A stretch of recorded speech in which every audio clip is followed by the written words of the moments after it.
आप लोगों ने सुना,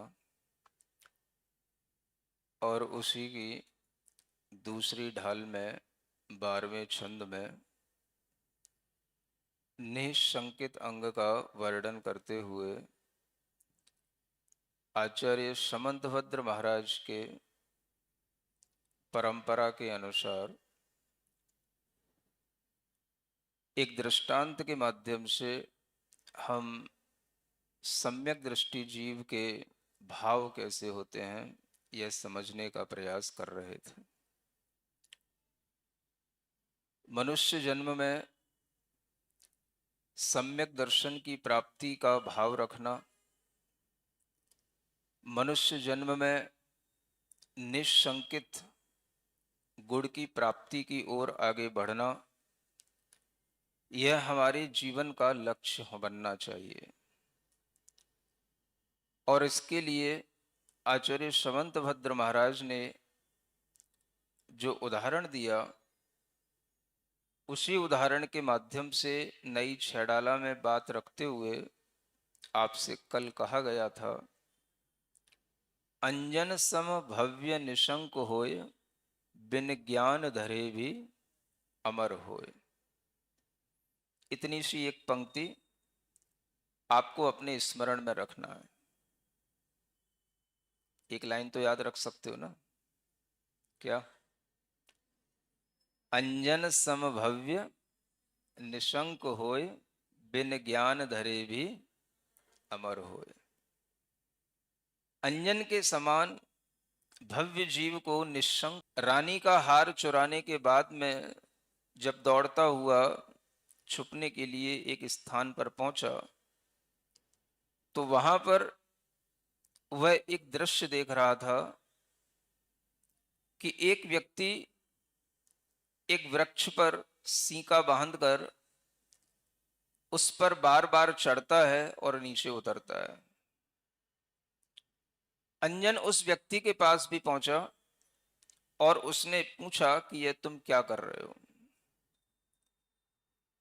तो उसने अपने बारे में भी बताया और जिससे उसने ये चीज सीखी थी उसके बारे में भी बताया। उन्होंने कोई धन संपदा संपदा ग्रहण करने का भाव नहीं किया, अस्त्र शस्त्र लेने का भाव नहीं लिया, किसी भी तरह के और भी धनुर्विद्या आदि विशेष विद्याओं को स्वीकार नहीं किया। देव उन्हें उनके भावों के अनुसार एक विद्या दिए जिसका नाम था आकाशगामिनी विद्या, जो बड़ी बड़ी तपस्या के माध्यम से मुनि महाराज भी कभी कभी प्राप्त कर पाते हैं। बड़ी रिद्धियों के माध्यम से यह विद्या प्राप्त होती है, जिसे आकाशगामिनी एक रिद्धि भी कहा गया है। 48 रिद्धियों में आकाशगामिनी एक रिद्धि कहा गया। इणमो आकाशगामिणम, ऐसी वह आकाश में गमन करने वाली रिद्धि भी होती है और उसकी सिद्धि भी विद्या के माध्यम से हो जाती है। और वह विद्या की सिद्धि अगर कोई व्यक्ति नहीं भी कर रहा हो तो देव भी प्रसन्न होकर के इस तरह की विद्याएं देकर के भी उस व्यक्ति को उन विद्याओं से लाभान्वित करते हैं। जब वह जिनदत्त सेठ ने उन देवों से समाचार किया तो देवों ने उनसे कहा कि आप मुझसे कुछ ग्रहण करें, आपने मेरे ऊपर उपकार किया है, इस उपकार के बदले में मैं आपको कुछ देना चाहता हूं। तो उन्होंने यही आकाशगामिनी विद्या प्रसन्न होकर के उन जिनदत्त सेठ को दे दी। अब जिनदत्त सेठ उस विद्या को लेकर आकाश में गमन करते और आकाश में गमन करते हुए कहां पहुंचते? ऐसी जगहों पर जिन जगहों पर केवल विद्याधर मनुष्य जा सकते हो या देव जा सकते हो, उन जगहों पर पहुंचते। सम्यक दृष्टि जीव अपने पास में प्राप्त होने वाली किसी भी प्रकार की शक्तियों का, विद्याओं का, ज्ञान का, धन का दुरुपयोग नहीं करता। सम्यक दृष्टि जीव हमेशा इन सब शक्तियों का सदुपयोग करता है। ये भी एक बात आपको जिनदत्त सेठ से सीखना है। जब आपके पास धन हो जाता है तो धन भी आपके लिए एक विद्या की तरह काम करता है और आप विद्याधर बन जाते हैं। तरह तरह की फ्लाइट बुक करा करके स्विट्जरलैंड और जर्मनी की यात्रा पे निकल जाते हैं और वहां किसी भी प्रकार के कोई निर्ग्रंथ मुनियों के दर्शन करने नहीं जाते। वहां तो क्या करने जाते हैं? बोलने लायक भी नहीं है, क्या करने जाते हैं? कहाँ जा रहे हैं महाराज? तो सिर्फ घूमने जा रहे हैं। ठंडी में भी दूर चले गए, गर्मी में भी दूर चले गए, घूमने जा रहे हैं। और घूम करके होटलों में रह करके तरह तरह के व्यंजनों का सेवन करके और तरह तरह के होटलों में रह करके नाच गान करके लौट करके वापस आ जाते हैं और लाखों रुपए व्यर्थ करके चले आते हैं, सिर्फ ये बताने के लिए कि हम भी स्विट्जरलैंड और जर्मनी होकर के आए हैं। सुन रहे हो ना? इसलिए तुम्हें कुछ नहीं मिलेगा। जिनदत्त सेठ ने जो विद्याएं प्राप्त की, अगर उसे आकाशगामिनी विद्या प्राप्त हुई तो वो स्विट्जरलैंड और जर्मनी नहीं गया। वो सुन रहे हो? वो चाहता तो दुनिया में कहीं भी घूम सकता था। आपको इसीलिए विद्याएं प्राप्त नहीं होती कि आपको जब भी विद्या प्राप्त होगी तो आप उन विद्या का दुरुपयोग करेंगे।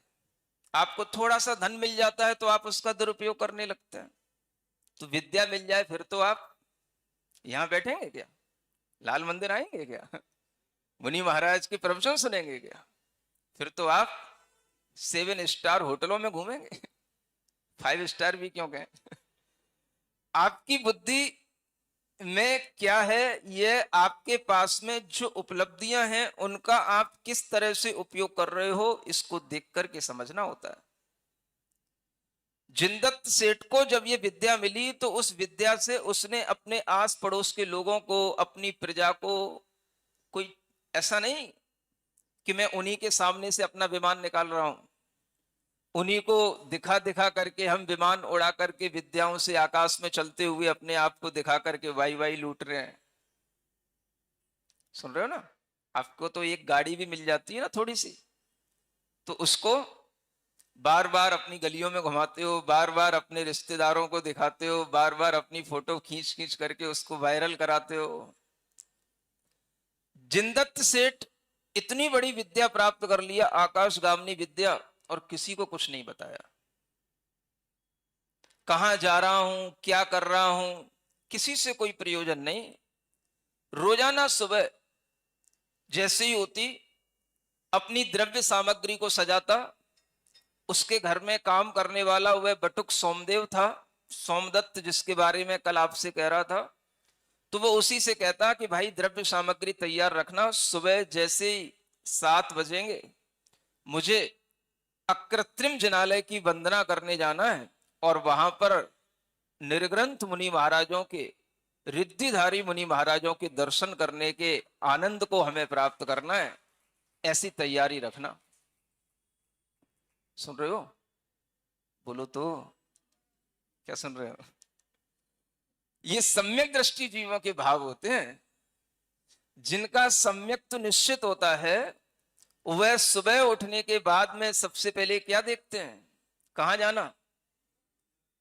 अगर आपके अंदर सम्यक दर्शन का भाव होगा, आप अपने मन के अंदर जैसे ही सुबह उठ करके ये सोचेंगे कि हमें आज क्या करना, तो कम से कम दिल्ली वासियों को तो इतना सोचना चाहिए कि सुबह उठ करके सबसे पहले कहां जाना? तो लाल मंदिर आना। लाल मंदिर में आकर के भगवान की पूजन करना और पूजन करने के उपरांत मुनि महाराज के दर्शन भी करना और प्रवचन का भी लाभ लेना। अगर इतना भी मन बन जाता है तो सम्यक दर्शन की पहचान का ये बड़ा चिन्ह बन जाता है। सुन रहे हो? आते तो हैं, आखिर आते हैं तभी तो लोग यहां बैठते हैं। और जो लोग यहां बैठे हैं वह सब दिल्ली से भी